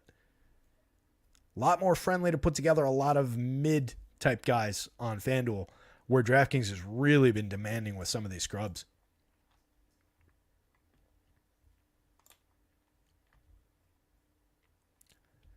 Jalen for 8,200. Small forward shooting guard on FanDuel, 78 on DraftKings. A little bit more relevant to the DraftKings slate. Sub 20, but fairly high teens returns. Sub 10 on the FanDuel slate. Just gave us 18.4 FanDuel points in 35.5 minutes the other night. 1.01 overall on the season. I thought it was on the Celtics. Since the start of last year, Jalen has been a player on the Boston Celtics who has been a contributor in a number of different ways, including fantasy points, at a rate of, come on. Hey, there they are. 1.15 DraftKings points per minute, 1.11 FanDuel points per minute since the start of last year. So we're down about a tenth of a fantasy point per minute for Jaylen Brown so far. I would expect a fairly strong return to the norm at some point, even with the new pieces of that rotation and some high demands of spreading the ball out, a little bit of a downturn overall in some rates. I think Jaylen Brown kind of normalizes over time. Doesn't necessarily happen tonight, but obviously an interesting enough part of the DraftKings slate to justify some shares in the mid-range. Looks a little bit better than Zach LaVine for the same price, despite that's probably just an anomaly, actually. LaVine, better point per dollar, higher projection. Looks like he landed in winners a little bit more frequently. Top ones a little bit less frequently. But that's probably just a single sim kind of a anomalous result. But a lot of good options through the middle here. RJ is having a season, by the way, if you haven't noticed. Kid's been good. Not necessarily fantasy-wise, but overall. Shooting 47% from 3. Oh, you know what? Apologies, guys. I didn't update the NBA stats on the back end of this. All the percentages, all the projections and everything are right. I'm just realizing the display projections that I'm showing you here, I didn't update. So some of the points per minute are going to be skewed by whatever they did in their last game. Like RJ, that's what just made me realize that RJ got up to 50% three-point shooting for the season. So these numbers are slightly off, but none of that affects the projections or the sims. It's just display purposes only. Sorry about that. I got caught up in making sure that the sims ran, and I forgot to update like our. So I've got all these backbone things. 2023. This still says 2021, 22. I assure you these are this year, but I just forgot to update them for today. Last game, last 3 totals per game per 36, and advanced stats. But display purposes only again. So I'll try and just focus on some of the sim results as we talk about the guard position and get the hell out of here because it's 5:42. 7:30 start though. We're okay. Dame is probable. I have no issues going to Dame as much as you want. If he's... Yeah, Mamba. Joker called it out. Yeah. Joker knew. That's what he's been trying to alert me of this entire time. That's why he's been freaking out through the whole basketball show. He's like, no, stop. Stop saying those rates. They're off by 0.0002 of a fantasy point per minute. Yeah, minor differences in some of those, like, the 0.97 might, for Karis LeVert, might be a 0.96 now. It might be a 1.0, but minor differences. Sim results are all correct. That's what we really care about. So Scotty, love the Scotty play off the top. Again, point guard, shoot, small forward on the DraftKings slate has tons of value. Power forward, small forward on FanDuel. Probably get to him more at the small forward spot, I imagine, on the FanDuel slate, given how much value we saw spread out at power forward and center. Mitchell, Lillard, Garland, LaVine, some good options here. All those guys in the 20s on the FanDuel slate in winners. Just Lillard really falling by the wayside out of that group on the DraftKings slate at 92.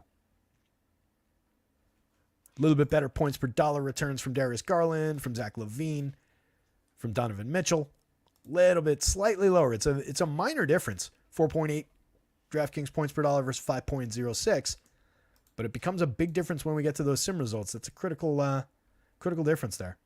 Jalen Brunson, 8,000 on the FanDuel slate, 8,200 on the DraftKings slate. Not irrelevant. More relevant on the FanDuel slate where he's a little bit cheaper.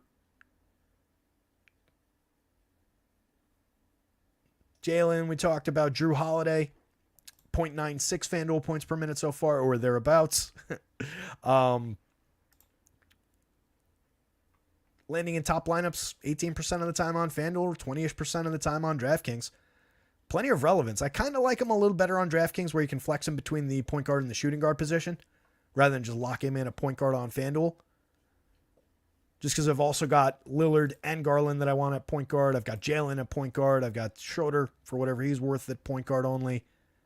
Little bit less flexible on FanDuel. So I just like having the added bonus of being able to play him alongside some of those guys. Schroeder, not uninteresting. 20% of the time in winners on FanDuel. A little bit less so on DraftKings. 6,700 versus 6,600.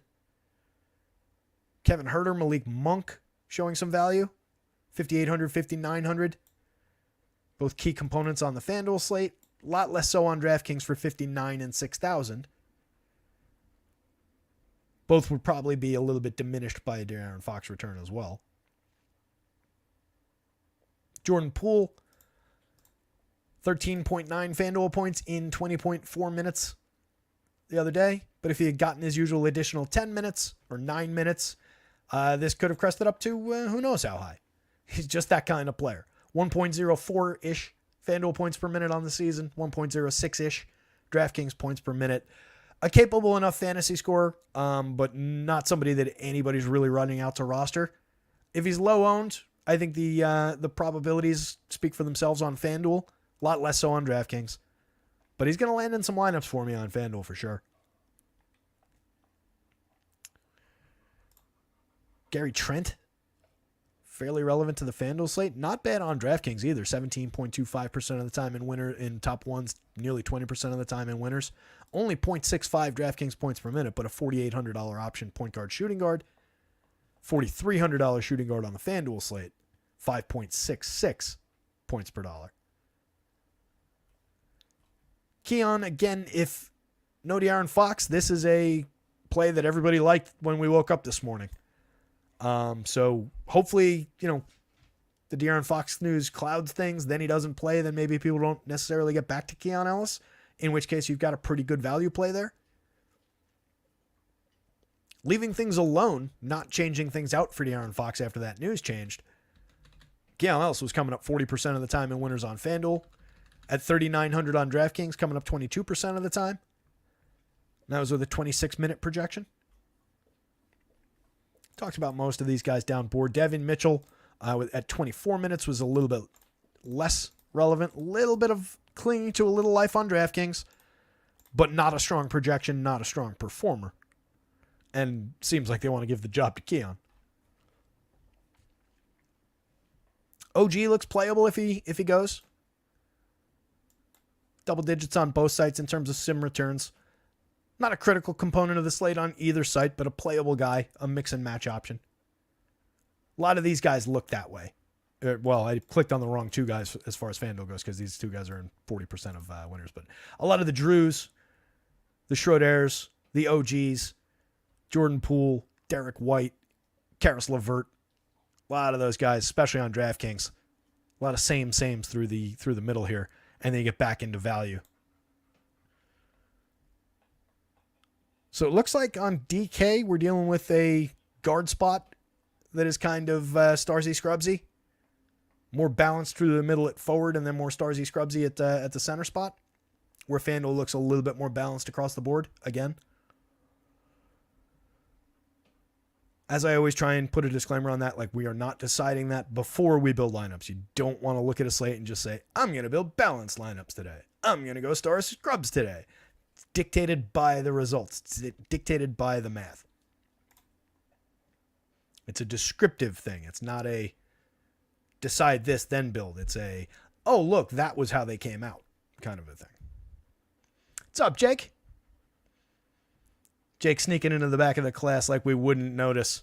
Sorry for being late. Did you bring a note? What's up, buddy? Glad you could make it at all. Hit the like button for me. We're winding down. We're getting up into times of actual lineup building. Jake loves JT tonight. Jason Tatum?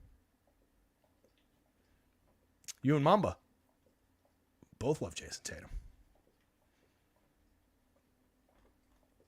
As I said, I never disliked Jason Tatum. I assume that's who you're talking about. Is there another JT on the... JT Thor's not playing today? Assuming you're talking about Tatum, yeah, I will go to Jason Tatum anytime that I have the money and he's sitting there smiling at me in his picture and I can just click on him and put him into a lineup. He's one of the top overall players in the NBA. I have no issues going to him. As far as the sim results, the returns, there are probably better first clicks, but there aren't many better last clicks overall, if that makes sense, right? Like once you get to that last spot, if you're building the way I do, where it's kind of build up, if you're in a hand build, I typically will have those last two spots or the last spot will have a lot of salary left for it. So as my last man in, I'm always happy to get a raw scoring potential like Jason Tatum, Giannis, et cetera, et cetera. So a great last click, maybe not your first click, if that makes sense. But I have no issues with saying, love Jason Tatum. This is how I'm going to put Toronto in the right way. Hey, look, man, Toronto is nobody's favorite to see at the top of the board. I don't think over the last few years. One of the more frustrating teams in fantasy basketball to roster, but some talented players on that team still. Obviously, they've been just a monster for minutes over the last few years in the Nick Nurse reign. He's not there anymore, but you can still see some of that in Scotty Barnes playing 37 minutes a night. What's Siakam's minutes average for this season? Siakam's playing 35.7. Still playing a fair amount of minutes in Toronto for the starters. 32 for OG. Jakob Poeltl not really coming up a ton on this slate, which I was surprised by this morning when I put it together. I just thought at 6,000, 6,100, it's a limited minutes projection. He's only playing 25 a night. I've got him at 24. I could give him another minute. I could squeeze a second one in there if I wanted to just kind of cheat and improve his returns. But I was expecting him to look a little bit better, just getting outpaced by some of the value options, I think. Let's pop over. I'll pull up the Sims that we ran. Whoops. I gotta do this. Bing. Everyone can hear you breathing.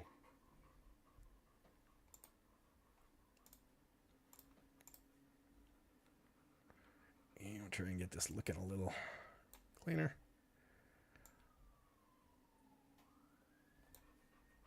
All right, this is the DraftKings slate.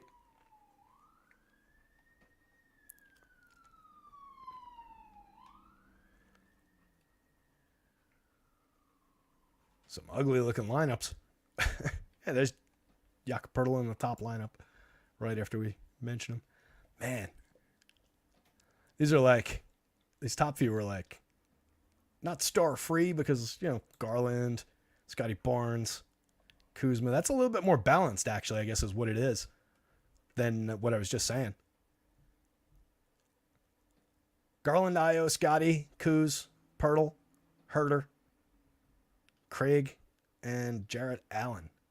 Interesting. It's a solid little winner. Interesting that got balanced a little bit more than I was expecting.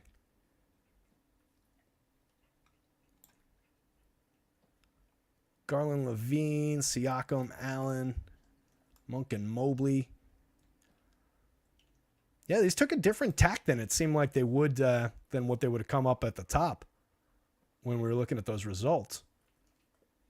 Here's a Tatum lineup. What can you get around Tatum?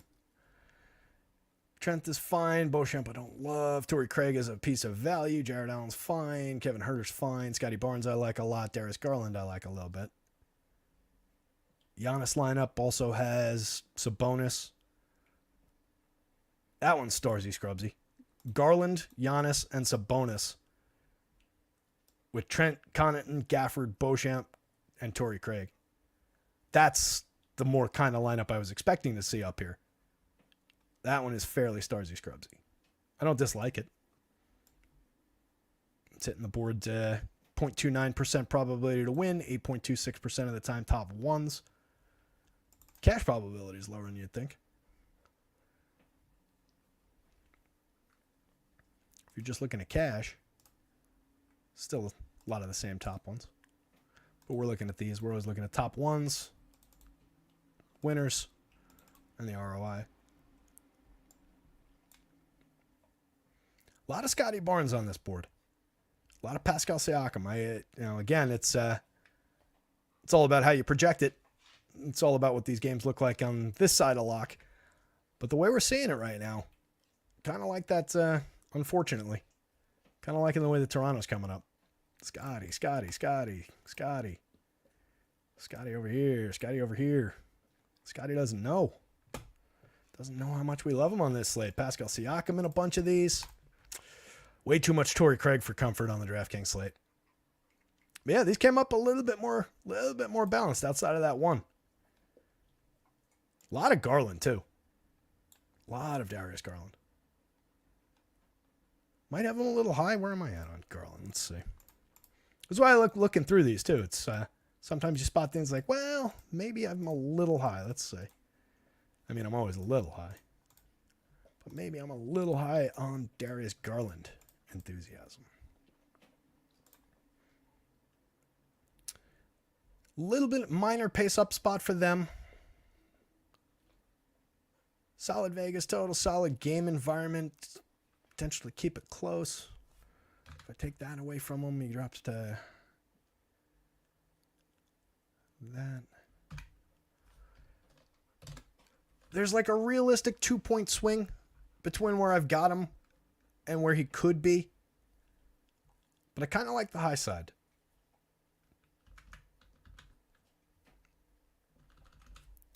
Tell you what, good tiebreaker. What was he?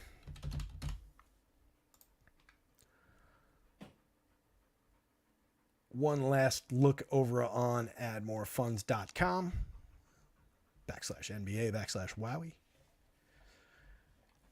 Anybody out there that doesn't know at this point what Wowie stands for in NBA? In NBA Wowie? With or without you? My mind was blown the first time I learned that. Not going to lie.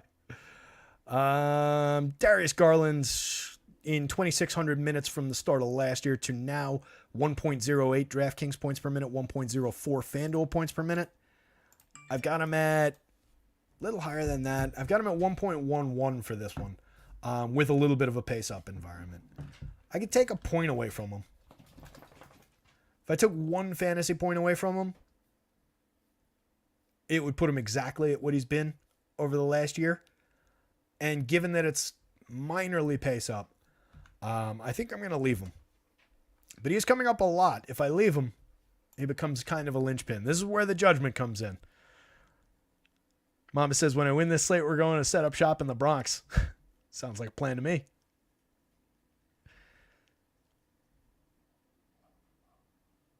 Jake Swales, yeah, playing the right Toronto combo is how you win the slate. I don't disagree with that. 19th in the $3 on DK for NFL for Jake Swales. Nice, dude. Well done, sir. Was that with a Dak one? Or was that with one of the others? Talked about some of the NFL results at the top of the show when you weren't here, Jake, and really, really liked my weekend. Thought a lot of the stuff that we talked about hit pretty hard. So I'm hopeful that some folks out there like you had good weekends with our stuff. Let's jump over to the FanDuel side. As expected, the FanDuel lineups look a lot different. A lot of Keon Ellis hitting the board over there. 3,500. That's going to change wildly if Darren Fox plays. Right now, he looks like a great buy. But keep your eye on that spot. Fair amount of Scotty. Hiding over here on this side of the board on this one.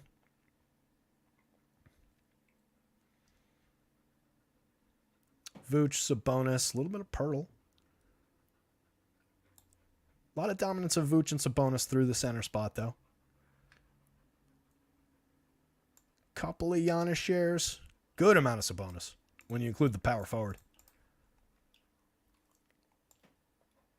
Sabonis is looking fairly critical on FanDuel. Siakam and Barnes both coming up a ton. Torrey Craig, Gary Trent, Keon Ellis. That's like the value trio right now. All right, look how much Craig, Trent, and Ellis is through this swath of lineups. Here's a Jason Tatum for the Tatum lovers out there. What do we get Tatum with here? Garland, who we have established we like. Derek White, Keon, Gary Trent, Herter, Pascal, Kuz, and Pirtle. I got to say, that's not my favorite lineup. It obviously does well. But outside of the out of the top lineups here, it is the least frequent in the top 1%, 0.26% probability of winning. Solid ROI though, solid little cash returns. You can see the difference. What was the top cash return in the DraftKings slate? 500. Well, that's a higher buy-in though. That's probably why. Kobe White, we didn't really talk about. It looks like he's coming up a little bit. Not crazy relevant though, I don't think. Dame's on the board. So yeah, a lot of the guys we've kind of focused on, but this is definitely interesting. If Keon doesn't have that value, that's going to completely change the nature of this FanDuel slate. If you get him, then this trio of Keon, Gary Trent, and Torrey Craig looks like a ton of value is going to be created by those three guys. Look how much Gary Trent, Keon Ellis, and Torrey Craig are. Just keep your eyes on these three columns as I scroll this. Or 4 columns, I guess, to get out to the other small forward spot. That is a lot of those three guys. Going to be an interesting one. I just heard a faucet turn on in the other room, which is weird because I live alone. And the cat's locked up and the dog's right here. That could be concerning. Anybody ever break into your house and wash your hands? Was Trent ruled out? Rob G points out that Gary Trent has been ruled out since the start of the show. So that changes things.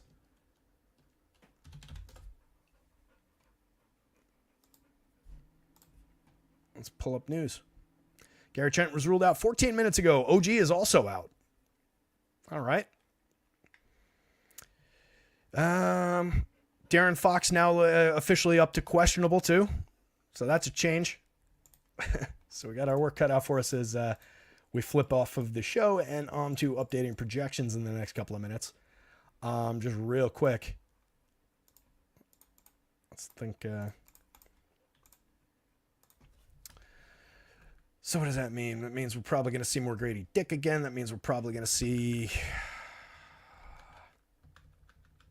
I hate thinking about this on the fly. I like to actually sit with this for a second. Gonna have to give Otto a couple more minutes in there.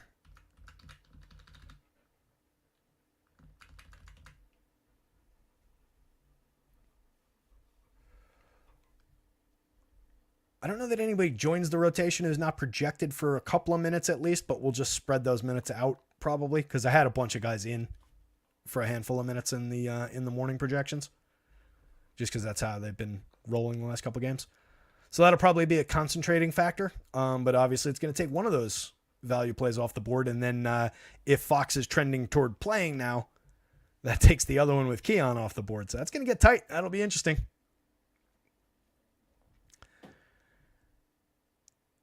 Siakam, Barnes, and Schroeder locks. It doesn't hurt, Beantown. Definitely doesn't hurt. Makes me like the Scotty play and the Siakam play at the very least even more. Just now I expect those guys to play 38, 39 minutes. I mean, you're trending pretty strong on minutes. I'm not going to project them that way because you don't do that.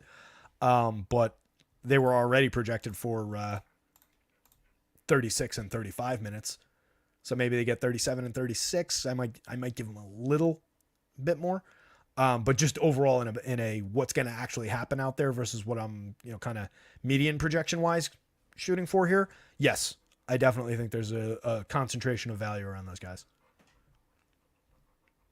And then somebody's going to crop up here a little bit with some price-based value on site to site. I just gotta get a better look at it for a minute or two. I don't want to put somebody in there and then forget that I didn't adjust a rate for them and have them here when they should be here and then tell you guys all to go play them. So just keep an eye on what happens with the projections in the next couple of minutes. I'll have it updated. It'll take me about 10 minutes. But we've got time. 7:30 lock, fortunately. So with that, now that we got some news to work with, guys, I think I'm going to punch out. Obviously, Joker needs to go out. Pain in the neck. But you guys rock, as always. Really appreciate you guys coming and hanging out. Makes it fun, makes it easy to do. Gets me on the air every day. If Trey wasn't in the chat most days saying, hey, man, what time's the show at? These would be even harder to schedule for me, I promise you. So I appreciate every single one of you guys. Appreciate Rob pointing out that Trent was ruled out there so we could talk about it at the end of the show. It's critical information that none of you guys were on except for Rob over that 15 minutes. Good stuff, guys. Yeah, Beantown Fox participated in the shoot-around. That was where the initial news came from with Shams saying that he might play. But I was going by the team, and then the team upgraded him apparently on the 5:30 to questionable from doubtful all day. So with that in mind, guys, good luck. Go win something tonight. Little NFL, little NBA. Should be a fun one. I will see you tomorrow. Keep an eye on the site for any updates, projections, any questions. Drop into Discord. I'll see you.